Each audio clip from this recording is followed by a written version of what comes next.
మనం ఈశ్వరుణ్ణి నమ్మి ప్రయత్నాన్ని ప్రారంభం చేస్తే ఆ ప్రయత్నంలో మన చేయి దాటి జరిగేటటువంటి పరిణామాలని ఈశ్వరుడు దిద్దుతాడు, దిద్ది దాన్ని ఫలవంతం చేస్తాడు.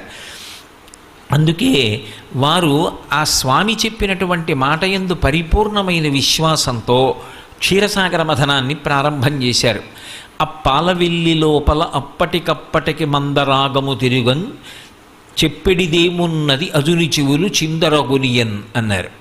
ఆ మందర పర్వతాన్ని పాలసముద్రంలోకి దించి వాసుకుని చుట్టి ఆ క్షీరసాగర మథనం చేస్తుంటే వచ్చినటువంటి చప్పుట్ట ఎంత భయంకరంగా ఉందంటే ఆఖరికి సమాధి స్థితిలో ఉండి సృష్టి చేసేటటువంటి చతుర్ముఖ బ్రహ్మగారి చెవులు కూడా గింగురుమన్నాయిట. బ్రహ్మాండమంతా కూడా చర్ చస్ అనేటటువంటి చప్పుళ్లతో నిండిపోయింది. మొట్టమొదట హాలాహలం వచ్చింది. ఆ హాలాహలాన్ని పరమేశ్వరుడు పుచ్చుకున్నాడు. హాలాహలం తర్వాత ఒక్కొక్కటి దివ్యమైనటువంటి వస్తువులు ఉత్పాదనమయ్యాయి. ఒక్కొక్క దాన్ని ఒక్కొక్కరు పంచుకున్నారు.